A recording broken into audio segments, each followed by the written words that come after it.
Hello everyone and welcome back to another episode of How Beginner Friendly Is, where I try out a brand new killer for the very first time, starting all the way from scratch. How challenging are they to master as a new player? How do they play when you don't have access to all the perks and add-ons? And most importantly, how fun are they to play? That's what we will try to find out in this series.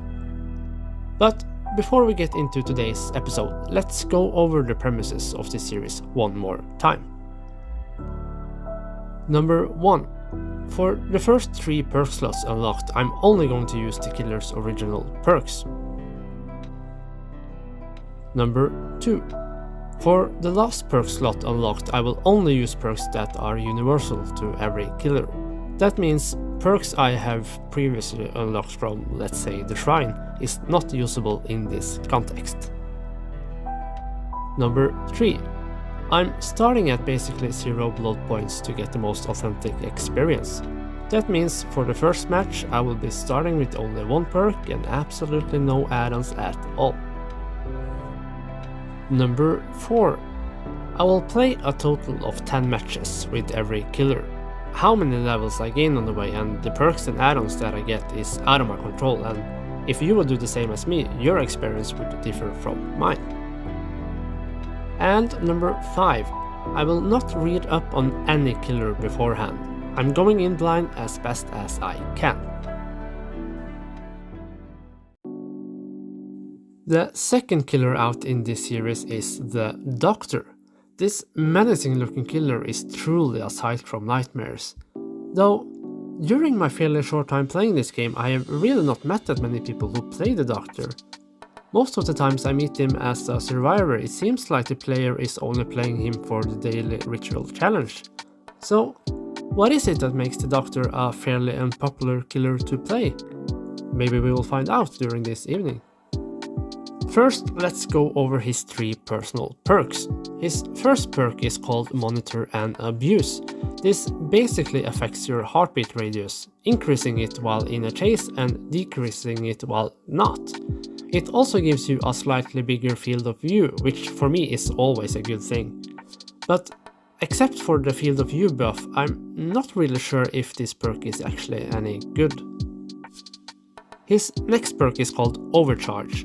When you damage a generator, the next survivor who tries to repair it will face a really hard skill check, and failing that will result in an additional 3% loss of progress. Failing it will also trigger an explosion as usual, which can give you a heads up of where the survivors are. So I guess it can be used for some sort of surveillance, but at this moment I am not sure if this is a good perk or not. His last perk is called Overwhelming Presence. Survivors within your heartbeat radius will have their items drained at an increased 80% rate, which I feel is pretty good. I guess this would be a nice counter to those pesky flashlights. For his power, well, god damn! If you are checking out the Doctor, you should have your reading glasses ready because there is a lot of text on this one. And this also applies to his add-ons, which is chock full of text. But to keep it simple, the Doctor has 2 abilities, his Shock Therapy and his Shock Blast. Both of them will inflict survivors with the Madness status effect, which we will come back to. The Shock Therapy is a skill that can be used at any time with no cooldown. This will affect a fairly big area in front of the Doctor, and any survivor within this area will scream, get increased madness, and also for a very brief moment be unable to, for example, drop pallets. But for that last part, I would learn that much later in the evening. As for his Shock Blast, this is a skill with a cooldown. When using Shock Blast, any survivor within your terror radius will scream, reveal their location, and be inflicted with increased madness. I'm guessing this skill would be really fun to combine with perks that increases your terror radius, and I would guess would work well on smaller maps. So let's just take a quick look at what the Madness status effect actually do. This status effect have 3 tiers. At tier 1, the survivor will scream once revealing their location, and also their skill checks will be somewhat altered as well. At tier 2, the survivors will also see an hallucination of the doctor, as well as altering their skill check even more. At tier 3, which is the most important part to know about, the survivors cannot heal, repair, sabotage, unlock chests, cleanse or use items until they snap out of it. If they do, they will go back to madness tier 1. Just so we don't confuse ourselves anymore at this point, let's just get ourselves into the first game. But before heading into our first match, there is still one thing left to do. As always, I bought a costume for the occasion because, as I always say, we will probably suck, but at least we will look good doing so. And I have to say, this costume really triggers my iatrophobia, which is the fear of doctors. It actually makes me feel a bit unwell, but at least I'm not the one who will be seeing this too much during the game. I mean, come on, this costume is literally taken out of someone's nightmare. Ugh! Disgusting! Well, now that we have that sorted out, let's head into our first match of the evening. For the first match we headed into the backwater swamp, and as always this was for now just a testing ground of the doctor's abilities. I still had absolutely no idea how and when to use them, so I was just trying to figure out the ropes. I didn't manage to hook anyone in this map, but I got a few hits with both the shock therapy and the shock blast, so it was a decent first match.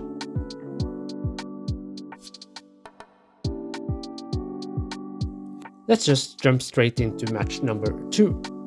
And would you look at that, for the second match we are at Coldwind Farms. With only last week I had my first 4K on this map.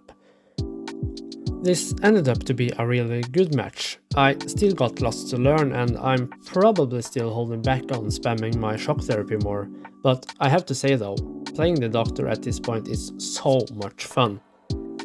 But what can I say? It's Coldwind Farms.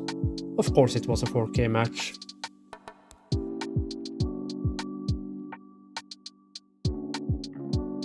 Even after the second match I still didn't have enough blood points to unlock my second perk.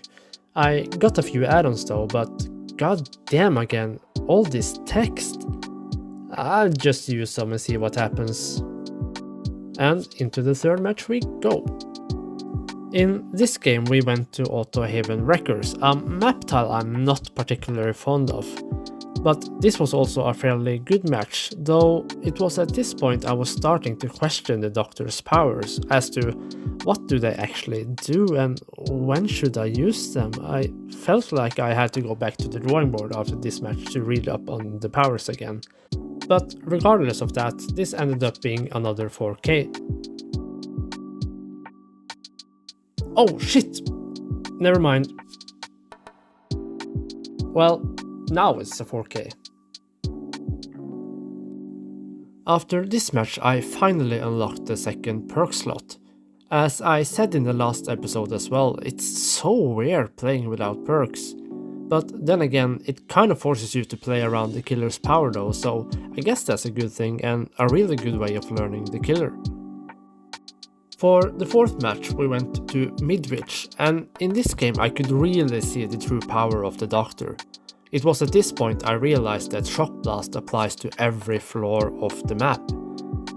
I would actually never have guessed that to be the case. I would almost call that OP at this point, but then again, I think I'm just a bit too excited with how fun it is to play the doctor. I almost got a 4K on this map as well, but one lucky survivor found the hatch before I did. Good job, survivor. I still didn't have enough blood points to unlock my third perk slot, so let's just jump straight into the next game. And we are back for another round in the swamp. At this point I really felt like I didn't quite know what I was doing, or at least how you are supposed to play around the doctor's power, so it was at this point I was starting to doubt myself. And I also noticed that I have a habit of using the shock blast really early in the game to try to flush out some of the survivors, but this also means that you need to have some kind of idea of where they might have spawned. Though I feel it works out quite well to get the match started right away. I met a really good team here in my opinion, and I got lucky and got one kill. It was a really fun and balanced game in my opinion, and that was also the reason I felt like I had to take a step back and read up more on the Doctor's power so I could be more strategic in the future. What I hate about the swamp though is that I get so easily confused and lose the sight of survivors so fast because of the tall grass, and they can easily play some hide and seek with me as well if they want to. Well, almost. After this match I finally unlocked my third perk slot, so I slotted the Overcharge perk and was ready to go. Wow, yet another backwater swamp.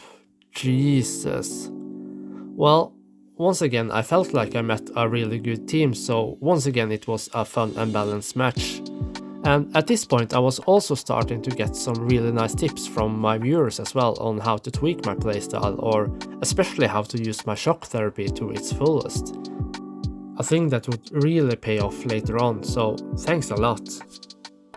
Just a little disclaimer though, as I am doing this challenge as blind as possible, I didn't get any new tips from my viewers. It was more like confirming the things I was a bit unsure about.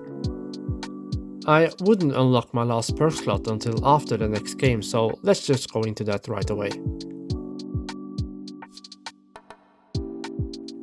This time we are at the Yamaoka estate, and oh boy, this was an intense match. The generators were flying and I felt like I was a bit behind, but slow and steady I came more and more back into the game, and in the end I could actually have got a 4K, but I decided to let the last survivor live. It was well deserved after all. Well played to everyone in this match, it was so much fun and so intense.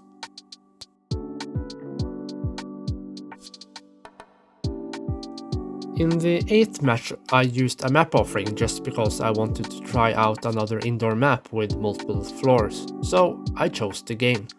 It seems like this map is disliked by quite a lot of people, but I have to be honest, this is my favorite map in the game. Though I can absolutely see why so many people dislike it, especially killers, as this is a pallet heaven for survivors. I guess this game could have gotten way worse, but I was lucky to meet a team who didn't really use the pallets much. And even so, in a pallet heavy map like this, the Doctor could actually shine a bit, as he can prevent pallet droppings by timing the shock therapy just right. If they don't just pre-drop the pallets though. But with that said, it ended up being another 4K.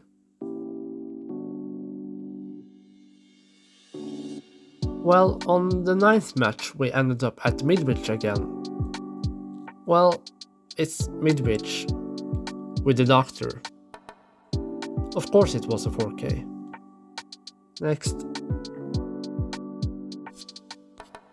So I finally unlocked my last perk slot and, well, I didn't really have that many to choose from, so I went with Iron Grasp. A perk that I really like anyway, so I didn't mind. I might as well just address this as it was the same with Oni. I haven't really talked about the add-ons too much during this video, but that's because as it was with Oni, the add-ons doesn't really give me any sense of how good they are. To me, at this point, it's either just a bunch of numbers or, in this case, lots of text. To me, the add-ons are less important at this moment, and yes, that might mean that I'm missing out on a lot of potential, I know. And here we are in the final match of the evening, and this time we are in the big spooky red forest. Coming from a small map with multiple floors like Midwich and entering the red forest, which is a big, somewhat open map in my opinion, was, well, rough. I met a really good team here and I got my ass handed to me. I didn't get a single kill in and didn't really feel like I could do much with the Doctor in this map. But as this was a really challenging match, it also means it was super fun. How else am I going to learn unless I am up against players who are superior to me? I loved it. It was a really fun match and a worthy end to the Doctor's journey. Well, kind of. I'm only on the second episode of this series and I am already breaking the rules. I had so much fun playing the Doctor, and I also had a really nice chat with a few of the players from the final match who again gave me so many helpful tips, so I felt like I just had to try one more match. And we ended up at Leighton Institute, which in my opinion is the perfect ending for this episode. In this game I just wanted to have some fun, and I had fun, and hopefully the survivors I met and had met earlier in the evening had fun as well, because that's what's most important to me. So let's just let this game play in the background while we wrap up this video. So after playing 10 matches with the Doctor, do I now understand why so few people play him? Well,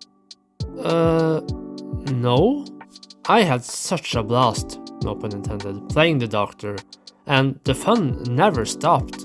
Meeting random groups of people, sweaty Swift teams, it didn't matter. His powers are so much fun to use no matter what, and even though you lose, it's still fun. It's so easy to use his powers, and being able to spam shock therapy is really fun. Is it always super useful though? No, but still, I love it. As I said earlier, I bet this killer is super fun to combine with all sorts of builds, and as I have only played him till now with his original perks, I doubt I barely know anything about his true potential. But with that said, I do think that to master the Doctor would be really hard, because as mentioned, it's super fun to use his powers, but how to actually use them wisely and to its full advantage can be tricky. An example of this is to learn the timing of when to use it while you are in a loop with a survivor, or let's say nearing a pallet, so even though he is very fun to play, he might be hard to play well. So what is the verdict then? How beginner friendly is the Doctor? This might sound strange after everything I've said, but I would give him a 5 out of 10. He is without a doubt a 9 out of 10 when it comes to fun, but let's be a bit realistic here. When you are starting the Doctor, you are presented with a wall of text which will even confuse Elon Musk. This goes for both his powers and his add-ons, and learning what everything means and how to make a good build around it will take quite some time. And even though his powers are really fun to use, it's also easy to not use them in the right way. So that's why I will give him a 5 out of 10. But all in all, I'm going to play a lot of Doctor in the future. Thank you so much for watching, and I'll see you guys next week for another episode. Whoop whoop!